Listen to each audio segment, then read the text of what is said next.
Good morning, church. Good morning. That's much better.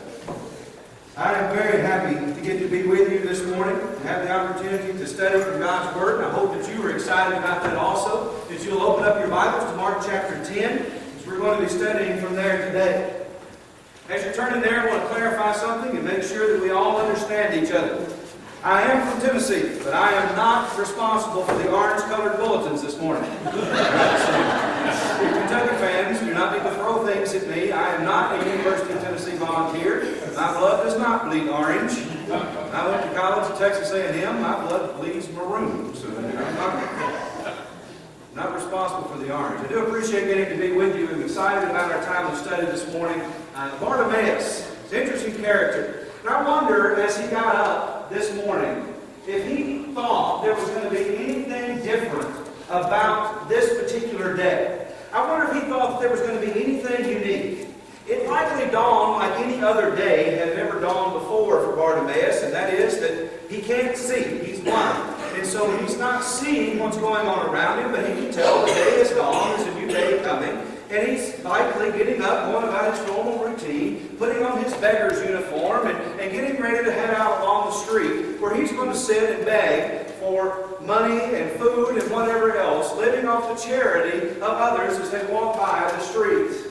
I'm sure that somewhere in the back of his mind, though, there was a thought process that said, maybe, just maybe, today I'm going to get a little bit something more because we're headed into Passover. We're headed into the Feast of the Passover, so there's more people, there's more going on. It'll be a bigger event than what is normally happening. You see, there are many people that were traveling down through Jericho at this time on their way to Jerusalem. They were headed there. It's about a 15-mile journey for them as they're walking through. It's not much different than what it would be like walking through Paris on your way down to Lexington. That's about the same distance that we're talking about. It's the same kind of path. That's where people are headed as they're making a walk, going through the city. As they're doing this, though, it's very interesting because what's going on as they do this, this is a real party-type atmosphere.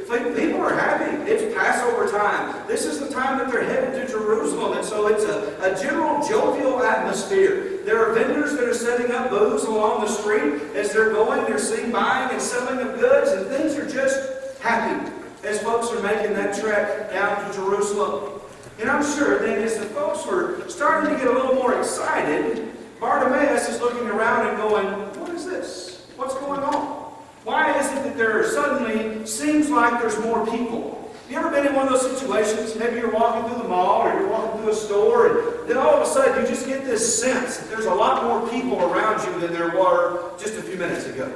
Or that everybody is getting a little antsy. You know, you get that feeling in the crowd that says, ooh, something's going on. There's a little something happening here.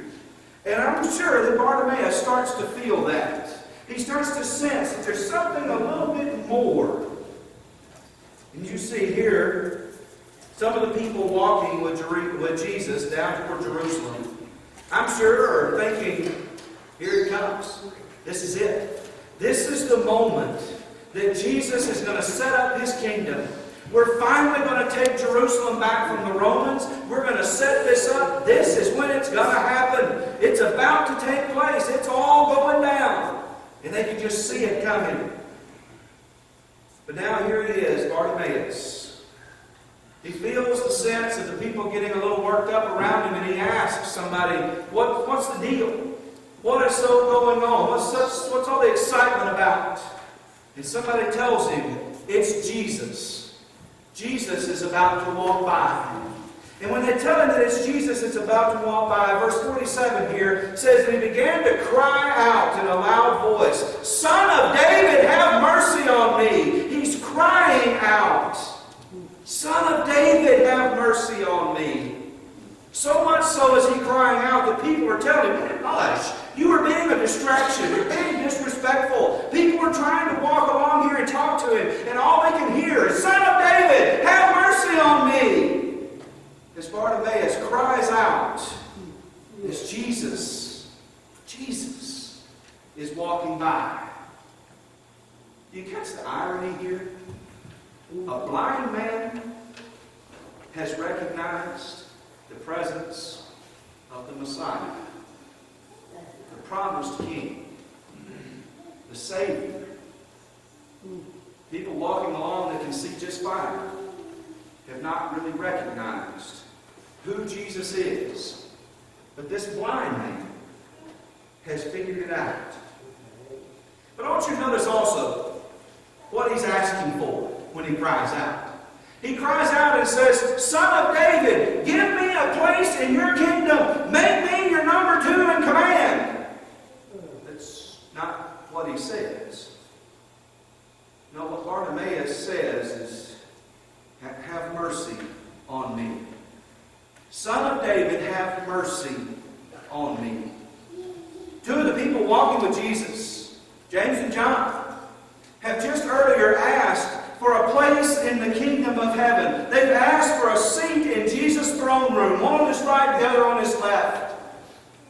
Bartimaeus, the blind man, is crying out, Son of David, have mercy on me. So we have here a blind man that is a throwaway person. So unimportant is Bartimaeus that in Luke's account of this story, he's not even named. Yet he asks for the one thing that everybody else has missed. He asks for mercy from the Son of God. The Bible says that as soon as he heard it was Jesus, he began to cry out. He cried out. Cried out. He didn't ask. He cried out.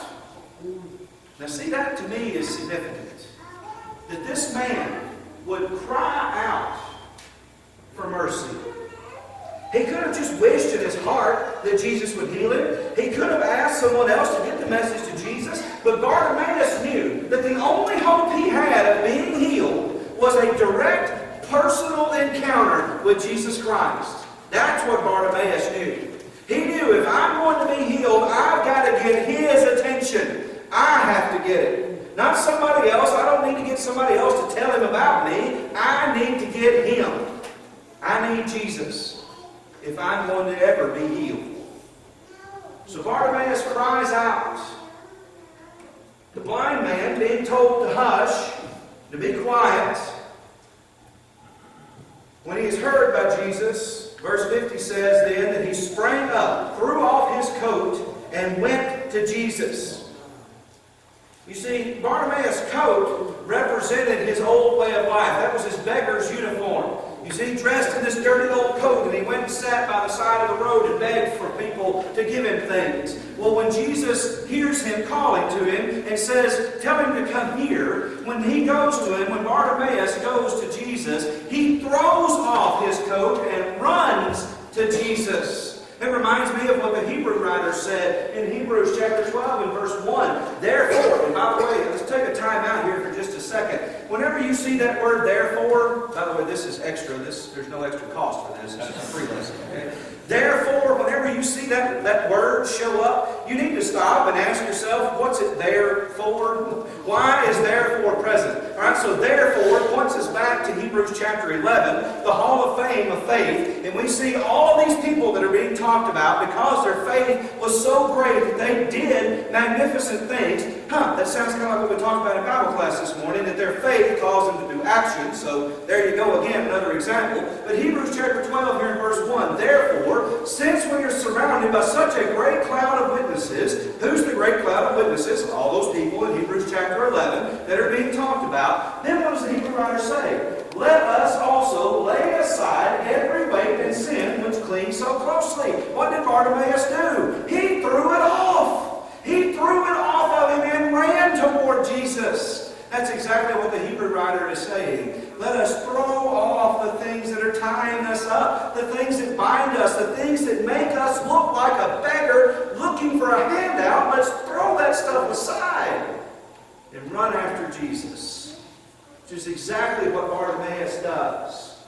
Is he represents, that coat represents his beggar's uniform, so he throws it and runs. Well, what's keeping you from making Jesus first in your life? It's time to throw it off and start chasing after Jesus with everything that you've got. Helen Keller once said that it's better to be blind and see with your heart than to have two good eyes and see nothing. Here's Bartimaeus. In a moment of truth, he's got the opportunity now to either act or forever be blind. He either acts right now as Jesus is walking by, or he is forever confined to his blindness, wondering what might have been if I had cried out to Jesus.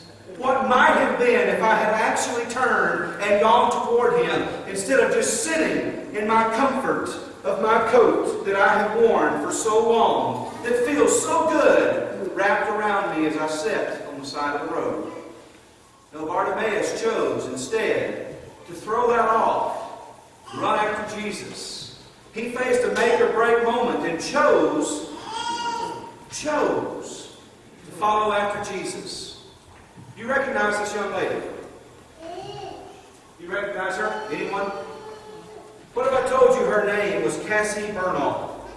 Does that name ring a bell to anyone? This young lady was murdered execution style on April 20th, 1999 in Columbine, Colorado, at her high school. This lady was in the library at her school, hiding because a gunfire had erupted in her school. She hid under a table. One of the killers, Eric Harris, can be seen on surveillance tape inside the library, walking up to Cassie, pointing a weapon at her, and asking her then if she believes in Jesus, right before he executes her. She faced a make-or-break moment. It was time for her to declare, does she believe in Jesus or not? Hers was life and death. For Bartimaeus here in Mark chapter 10, he's facing a make-or-break moment. A choice has to be made. Do I believe Jesus can do anything or not? You have a choice. Do you believe Jesus can do anything or don't you? You have to make the choice. You see, Bartimaeus then didn't allow the negativism of the crowd to deter him from crying out to Jesus. He didn't worry about his deficiency, he didn't worry about his handicap. He didn't whine and cry over what he couldn't do. Instead, Bartimaeus didn't hesitate. No, he cried out to Jesus. I want you to think just for a moment, though. There were people following along with him, with Jesus, who were in the right place. They are following behind Jesus. Can you think of a better place to be than covered in the dust that his sandals kick up as he walks down the road? That's a great place to be. They were there at the right time. Jesus is telling them, I'm teaching. He's walking along. These people are right there with him, following along behind him. They're there in the right place, at the right time. They're hearing all the right things. They didn't get it. That's the case for us. We show up here on Sunday morning. We're in the right place. We're here at the right time. And don't get me wrong, I'm not saying don't come to church. I'm glad you're here. We're supposed to be here. The Bible says you're supposed to be here. But why are you here? Why are you here? Are you here because I'm supposed to be here? Are you here because you heard Jesus is here? Are you here because you heard that this is where Jesus shows up each and every week? And you want to come into contact with him. So you throw off everything that's tying you up. You run after the one, the founder and perfecter of your faith. Is that who you go after?